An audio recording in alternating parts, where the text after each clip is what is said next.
so glad you're here. I've missed you and it's so good to see you. Thank you for coming back. Thank you for coming back. Or, of course, if you're here for the first time, thank you for being here. It's nice to meet you. I am Sweet Suburban ASMR, tuning back in for the first time in a while now. So I just wanted to say thank you and hi again, and I hope everyone is having a wonderful start of the fall season, if that's the season that you're in now. Or I guess whether you are or not, hopefully it feels like a nice fall for you. Not too warm, not too cold. It's actually a beautiful day today. It started out kind of yucky, kind of hot and humid and rainy, and then all of a sudden, mid-afternoon, it just broke, and now it's like beautiful, full sun, cool breeze. It's gorgeous. So, and lower humidity, which is nice. So anyway, today I wanted to do, finally, my Q&A video. I had a request to do a Q&A video, and I loved the idea. I know that I've seen other ASMR already tongue-tied, not a great start. I've seen other ASMR creators do Q&A, of course, but I love the idea of doing one, so thank you for, recommending it or requesting. It's been a long Wednesday. Requesting. Hopefully it gets easier from here. And I hope you are all having a lovely, lovely day. So yeah, this will be just a soft-spoken, conversational video that really is just casual. And again, thank you so much for your questions. It means the world that you guys took time to ask them. That warms my heart, so thank you. I had a snack right before this, and I feel like I have food in my teeth. I don't think I do. Okay. I have some water, so just in case. Okay, so thank you for being here, and let's get started. Okay, so I wrote them. If I'm looking in a funny direction, it's because I wrote all the questions for myself, and I made notes about my answers too. I thought about answering everything on the fly, but some of these questions, I don't think I would have been able to do that in any type of thorough way. Not that I'm planning on going on and on and on, but I'll try to be fairly short and sweet because, I don't know that anyone really needs hours and hours of my answers. Okay, so let's get started.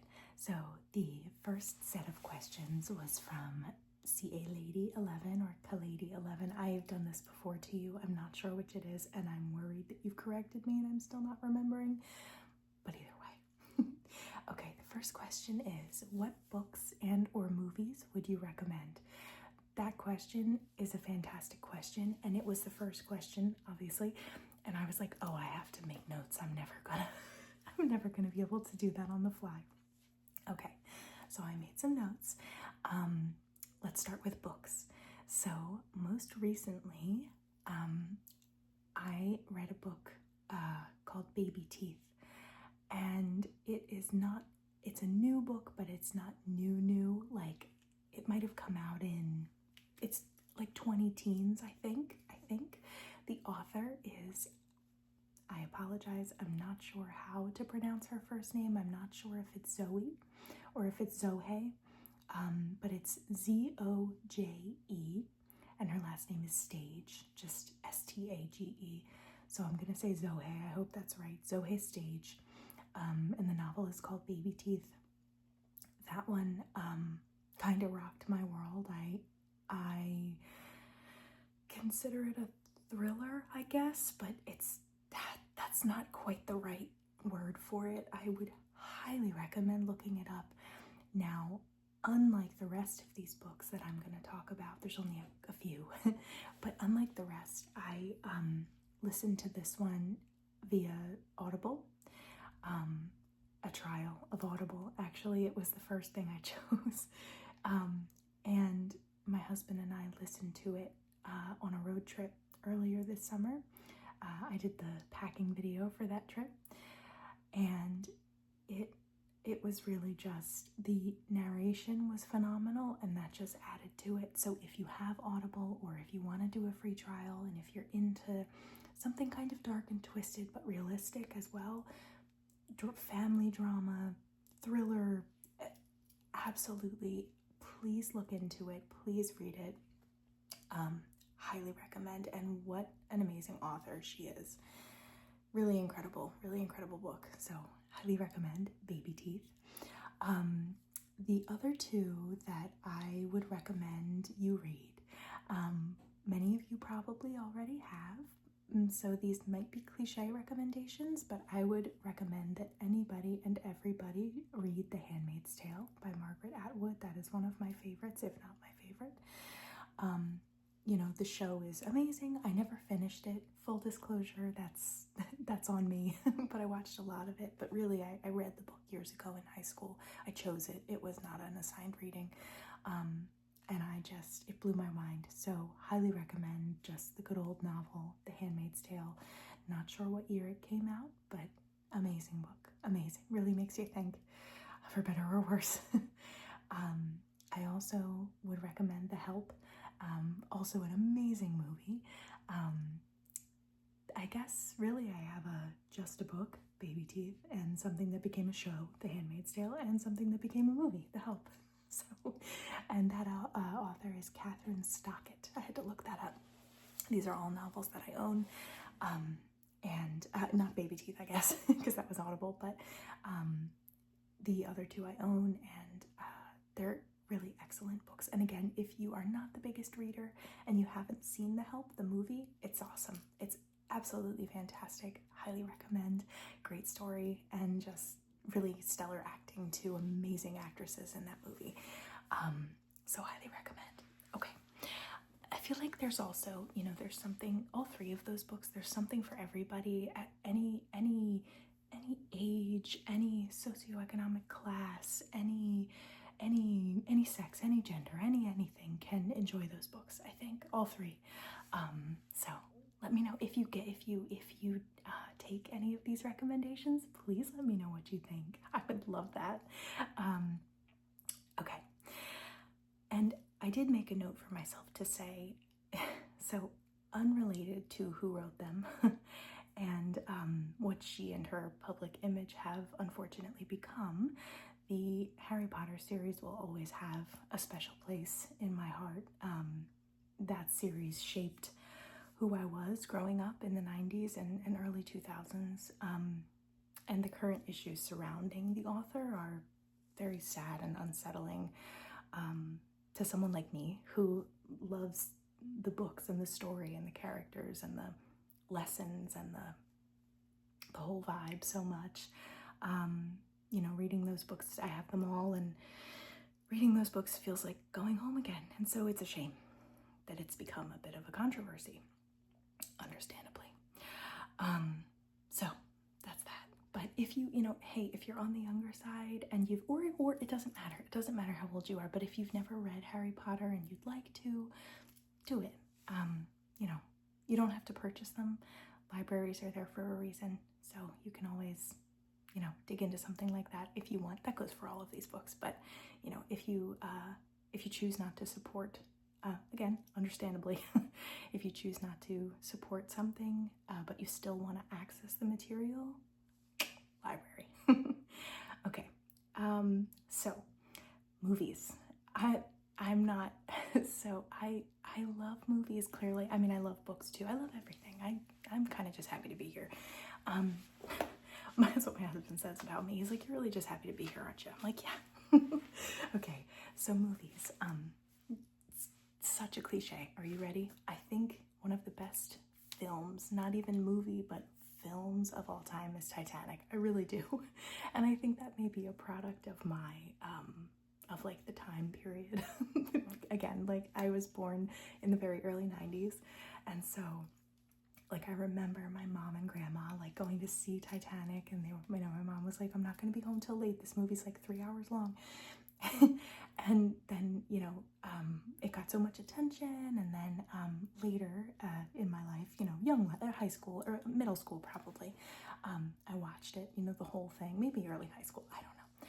watched the whole thing all the way through for the first time, and that's a rough watch. I mean, like, when you really sit down and watch it, it's rough, but it's really good. It's really good, and the effects are amazing, timeless, just awesome.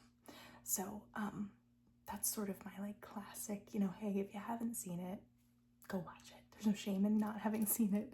There's a lot of things that I haven't seen that, like, how could I not have seen? But if you've not seen it, no shame in it, but go watch it. Okay, I love scary movies. I love horror. I love thrillers. I love psychological thrillers. I really like dark and twisted, like the stakes are really high stories. Hence, I guess why I like The Handmaid's Tale and Baby Teeth and The Help, that's dark. So, you know, that's sort of like my thing, right? Even Titanic. So for a classic, like, maybe not that classic because it was, I think, the 90s, but now that's kind of classic. For like a classic, just so unsettling, good, scary movie, I would have to say Blair Witch. That's, I think, one of the best ones of all time. I really do. It's again a rough watch, right? Okay. Newer unsettling. I had the pants scared off me by The Fourth Kind in high school, and I still find it scary. Highly recommend. I that one just really unsettles me. But it's good. It's good. It really is. Highly recommend. Newer that I thought was great, Sinners, took me by surprise. I loved that one. I kind of expected to just like, you know, because I was not a fan of Longlegs. Has anyone seen Longlegs? My husband kind of liked it, and I really didn't, and I was shocked that I didn't because I love, like, I'm pretty easy to please, right? But I didn't like it. I felt like it was being 13 different stories in one. I was confused but not lost, you know, like I was following. I was just like, what? So I mean, Nicolas Cage was great. I mean, like, he was great, but tell me what you think. Okay. It's really what I want to know. Like, what do other people think? A lot of my friends don't like scary movies, so my husband and I love them. And that's kind of it. So I don't really have like that many people to talk to about these scary movies. So please tell me what you think. Okay. Fun scary. Are you ready? The original Fright Night. Love it. Go watch it this Halloween. Happy Halloween. That is like right up my alley. It's like cheesy, creepy. It's actually creepy and cheesy all at the same time. Love that. So much fun. Go watch that and let me know what you think. Okay. What else? Comedy. I think I love comedy, but I feel like I'm so into the like dark movies that I oftentimes just don't seek comedies out as much. So I'd have to say maybe my favorite of all time, and go watch it if you haven't, is Tommy Boy. It's like, you know, I guess the stakes are kind of high if you think about the plot, what there is of a plot, but that's a really funny movie. Chris Farley and David Spade, you kind of can't get funnier than that. So again, if you're on the younger side and you haven't seen Tommy Boy, give it a watch. It's always, I mean, like, watch it unedited if you can, but it's a funny one. So Tommy Boy for comedy. Drama, that was hard. I would say maybe the ones that stuck with me the most were Requiem for a Dream and Crash. There's more, I'm sure, but those two movies are pretty intense, like very intense, and good. So recommend. And then the last category for recommendations I put here was big and dumb. My husband and I joke about, like, I like stuff that's big and dumb. And so, like, I like big, dumb action movies, but only a certain type. Like, I'm not a huge fan of like the Ocean's 11, like not that kind of stuff. I mean, that's fine. But I like big, dumb, like War of the Worlds kind of plots. So like the Alien movies, which actually are not that big and dumb, but the Alien movies are fantastic. But like Independence Day, that would be like that would be like big and dumb. Like, and since I was giving so many recommendations for Alien movies, I wore my flying saucer abducting a cow earrings. I figured, like, between the beginning of Halloween season and also the fact that I keep talking about Alien movies, it was fitting.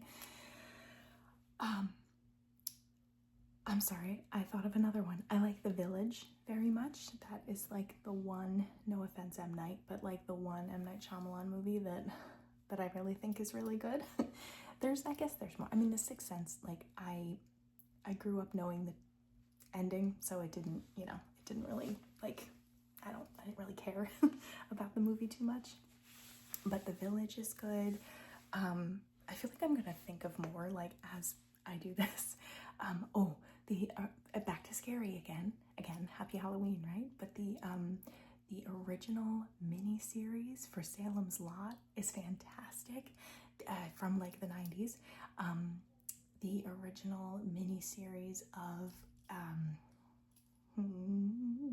The Shining with Steven Weber is fantastic. And then speaking of the two actors from Wings, right? There's Steven Weber, and then Tim Daly did the Stephen King miniseries, The Perfect Storm, I think it was called. That was really good. So I like Stephen King stuff. I love the movie Christine, speaking of Stephen King. I love the newer It's. I think they're really good.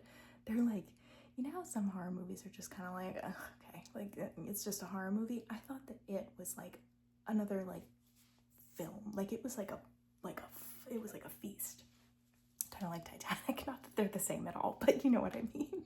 Okay, so I guess maybe I had more movies than I thought. Okay, let's move on.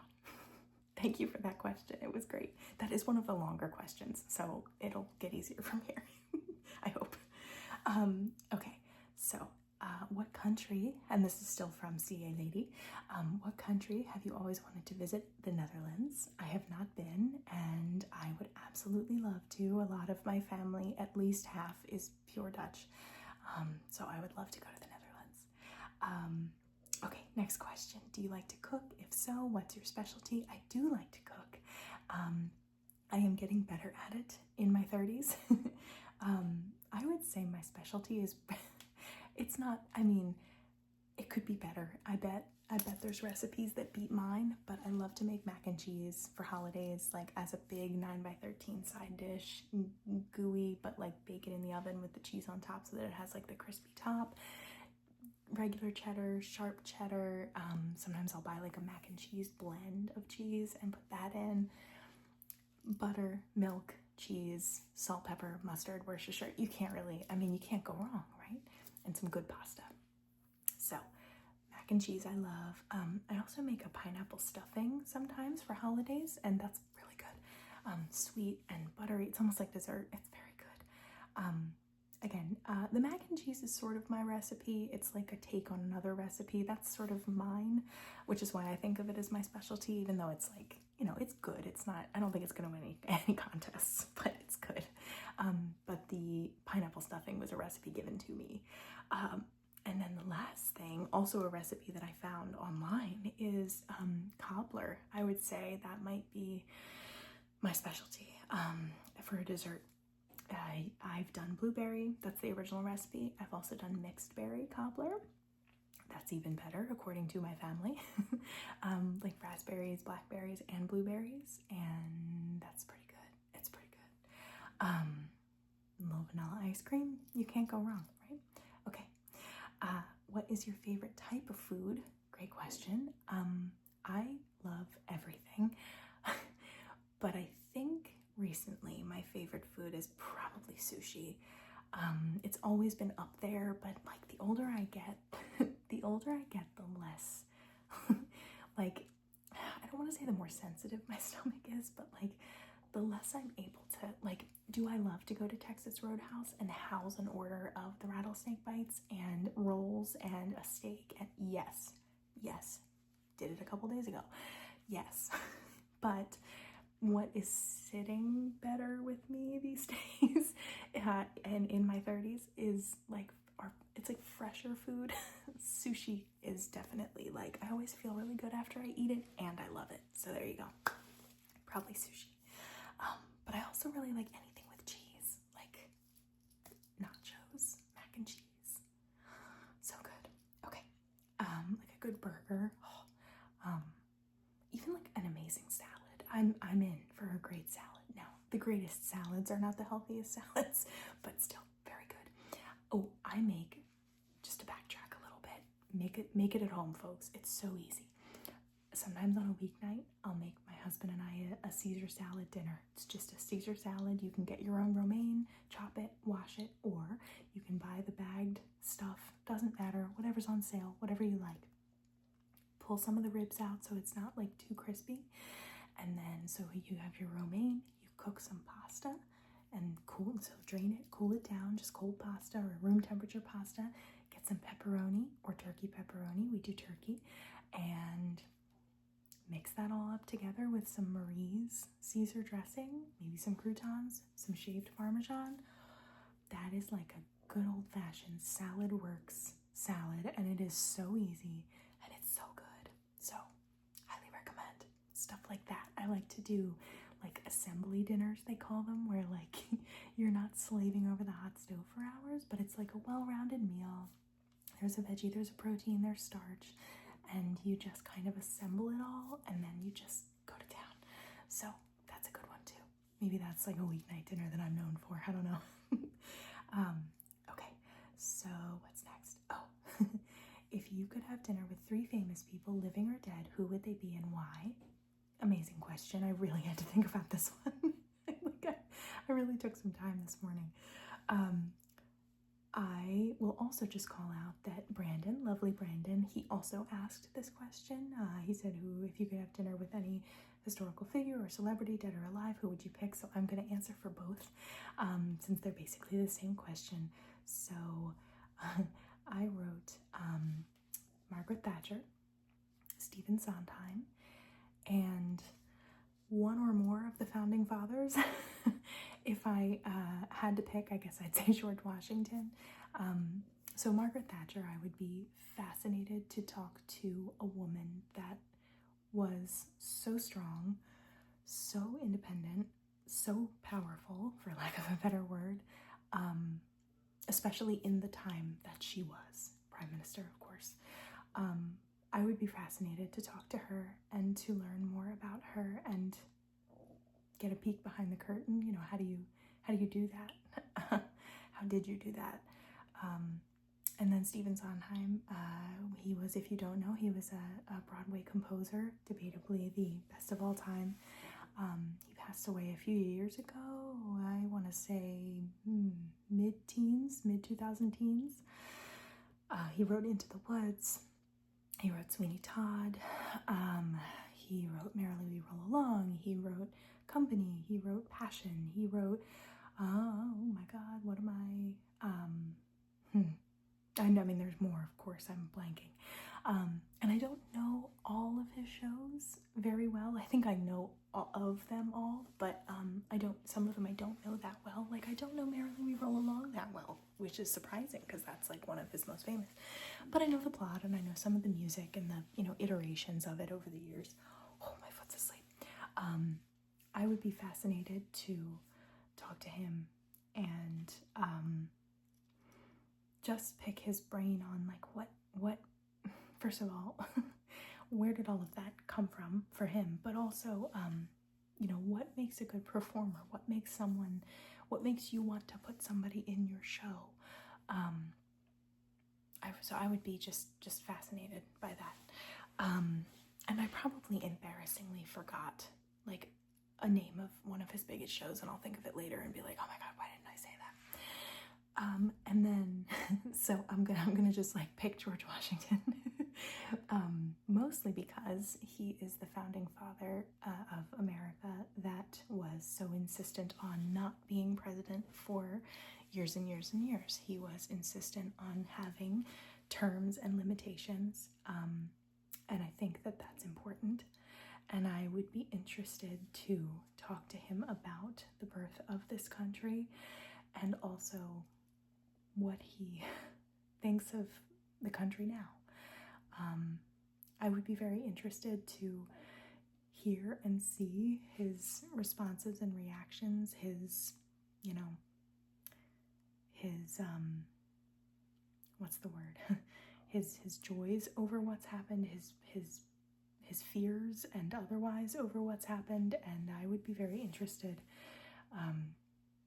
to sort of talk to somebody who was the baseline after all this time and all that we've gone through. So I would be very interested in that. So good question. Thank you. Okay, what are some places you've never been to that are on your travel bucket list? The Netherlands again, but also I want to see more of New England. I want to see New Orleans. I want to see Las Vegas. I want to see parts of Canada. Yeah, I mean, it would be really cool to see like the Vatican. I mean, that's obviously Italy, but because I already said the Netherlands, out of, you know, I almost said out of state. It is out of state, but out of country, you know. I decided to list things in my country that I have not seen that I would love to see. So I would love to see New Orleans. I would love to see Las Vegas. And I know that there are probably people watching who are like, oh my God, Las Vegas, who cares? And yeah, probably. Like, I'll probably go and be like, okay, I think that's enough. But I've just never seen it. I've never been. So I would like to do that. Okay, so next, and that was the majority of the questions. Oh no, it wasn't. I'm sorry. I scrolled down too far. Okay. So this is from Brandon. What made you start an ASMR channel? So basically, I was a viewer for years, and I finally thought, why not me? Why not me? I could do that, I think. And you know, my style of ASMR, I have different things coming and more things coming and getting brainstormed, but you know, I don't think this style is for everyone. This just like conversational curiosity, like Q&A is a great example. Or like when people do, me or otherwise, do videos of their makeup routine or their hair care routine, or I love that. Or like planner, like writing in their planner. I love like a glimpse into somebody's world. So I like these videos. That's why I do a lot of them. I promise it's not laziness. You know, I'm at some point maybe I'll try the green screens and the, you know, but I like the like sitting down with a friend in a familiar environment for the most part and being able to just like ask questions and look at their stuff and just like play almost, you know, like I love that sort of like personal, conversational, casual ASMR. So that's why I do this style a lot. But that's really what made me start the channel, was I just sort of thought like, well, I could do that, I think, you know. So that's basically it. Who are some of your, next question from Brandon, who are some of your favorite ASMR creators and favorite triggers? So I guess I'll go back a little bit and say that or clarify that the triggers, I like conversation.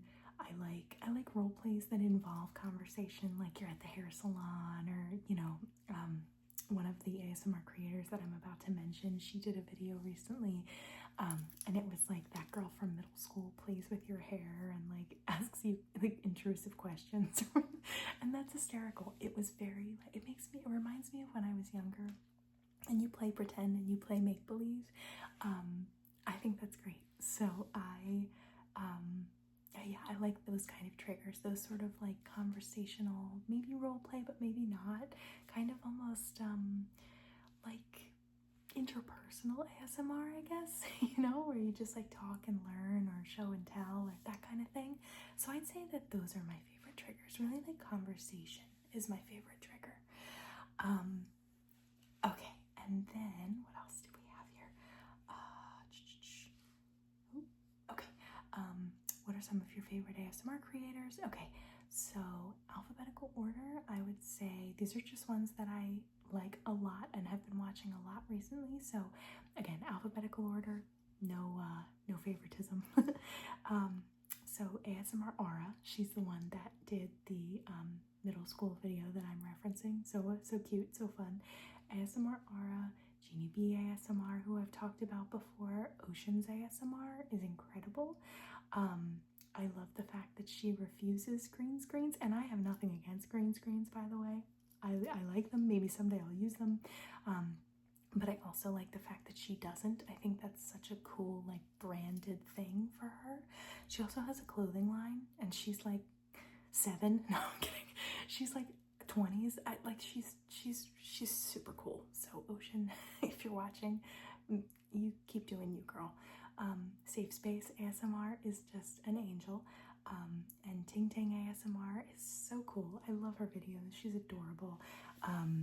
These are, yeah, they happen to all be women, but that's for no reason in particular. I actually would love to get more experience with male ASMR creators. I feel like I just haven't. I don't know, I feel like they're not recommended for me very often for some reason. Just maybe the algorithm doesn't think I want that, but I would totally be open to that. So if anyone has a good recommendation for, you know, a male ASMR creator, I am all in.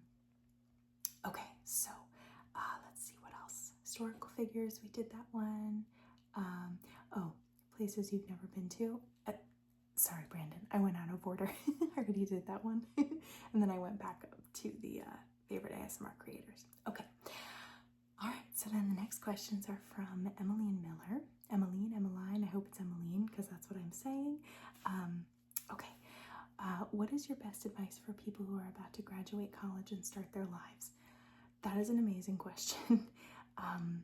So the answers, that was another one I really thought long and hard about. So what I wrote was two things. Number one, know when to push and know when to stop and move on. What I mean by that is know when to hound a situation to get out of it what you want. Not that you should go around hounding people for things or nagging people, but press a situation. It doesn't have to be a person, but press a situation until you get what you want and what you need. Don't be afraid to be persistent. There's a difference between nagging and being persistent. There's a difference between fixating and being persistent. So, but know when to stop. You know, sometimes situations don't serve us anymore, or something's just not going to happen the way that we wanted it to. That's okay. It sucks. It really does, but that's okay. Move on.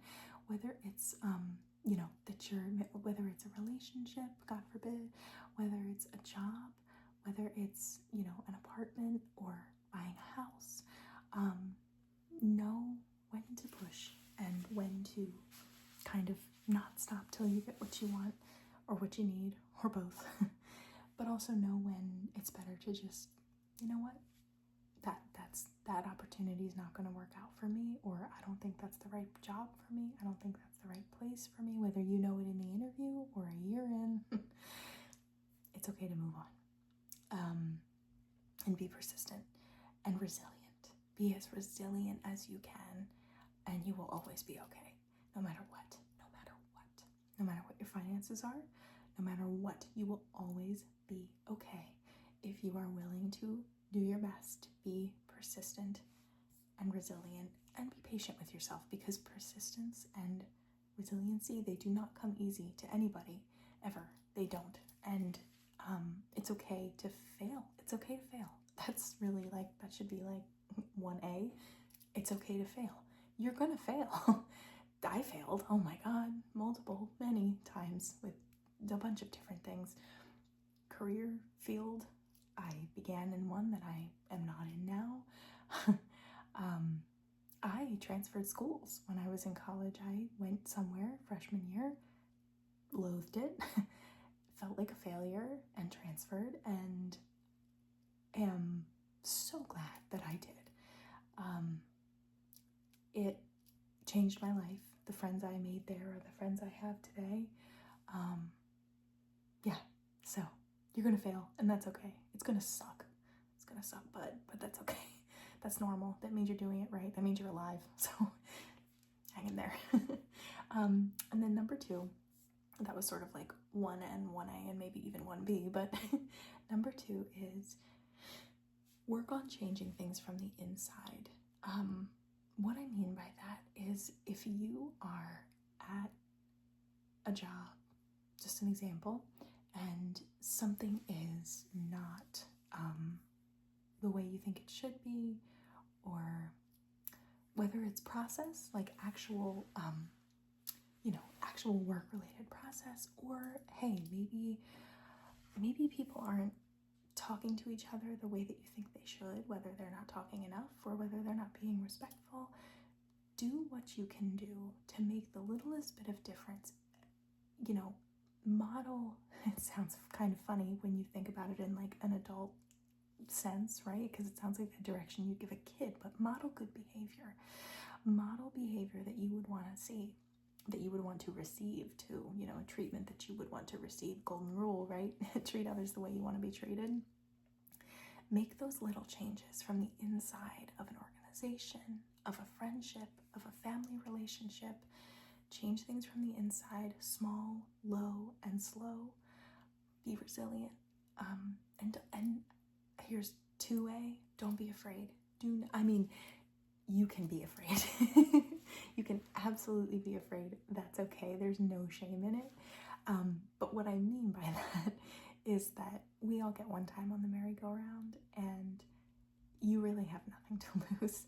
There are times where you're going to embarrass yourself out in the world, the corporate world, whatever world you're in, post-college, housing, whatever, friendships, relationship, whatever it is, you're going to embarrass yourself. You're going to mess up. Try not to be afraid of that, because it's okay. It's absolutely fine. And also, being brave is being afraid and doing it anyway. So really what I should say is you can be afraid, but be brave. So yeah, changing things from the inside. If you don't like how people are doing something or treating somebody or treating something, like treating a situation, get in there and try to make some small changes. Get in there and model good behavior. Model what you think it would be the change you wish to see in the world, right? So yeah, I guess those are my kind of lofty, but I'm hoping not lofty. I'm hoping that they are things you could apply, in real life. So those are my 2 pieces of advice. Hopefully not too lofty pieces of advice, because they really are the pieces of advice that have helped me. Yeah, okay. Okay. And lastly, from Plant-Based Spoon, I love that name.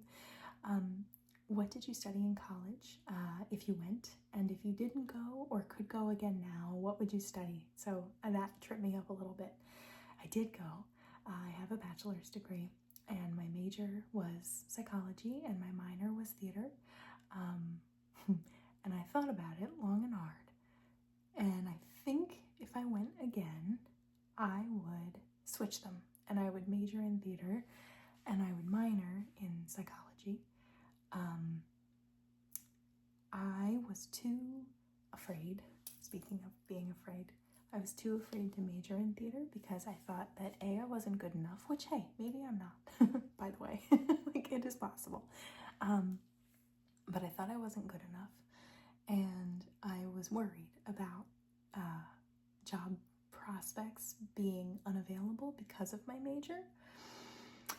I don't necessarily think that was accurate. I know many people who majored in theater, and either they went to Broadway or they're doing just fine in the corporate world or small business world. It doesn't have to be corporate. The corporate world was not for me. I tried. But small business was better, and there are lots of jobs out there. There are a million, zillion jobs out there and options out there. So I think I'd switch them. I think I would be braver, and I think I would be less afraid of failure, or try to be, right? Afraid but doing it anyway. And I would switch. And so I guess that's my answer. Okay, well, I hope that I answered those in some kind of a way that brought you relaxation or entertainment. I was about to say, my pieces of advice, of course, take with a grain of salt, because giving advice, I have total imposter syndrome. My life is wonderful. I love my life. I was about to say some of it's luck. I don't know if I believe in luck, but I mean, some of it was circumstantial, some of it was hard work. And, you know, sometimes you meet the right person and that's lucky, whether it's a friend or a partner. Sometimes you interview with the right job and that's just lucky, you know, that you looked on Indeed or LinkedIn that day and applied. And so, or, you know, maybe you want to buy a house or get a certain apartment and you just so happen to put your offer in at the right time or sign the lease at the right time. So again, maybe it's not luck or fate, maybe it's just circumstantial.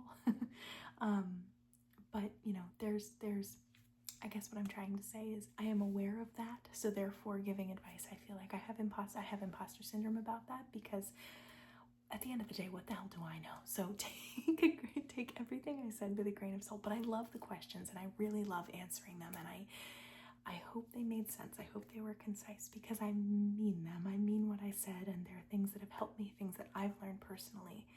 And so I hope that you can take, you know, something good away from that. Okay, thank you so much for watching. Thank you for listening to me, blah, blah, blah, blah, blah. This was so much fun, and I will see you again very soon. Thank you for coming back, or thank you for being here for the first time. Again, I am Sweet Suburban ASMR. If you liked this, leave me a comment, leave me a like, please. I would love that. Subscribe if you're willing. Or if you didn't like it, you can tell me that too. Somebody did once. So I mean, you know, do what I would say. Free speech, baby. Do whatever do whatever you need to do. All right, so have a wonderful, wonderful day. I will see you very soon, and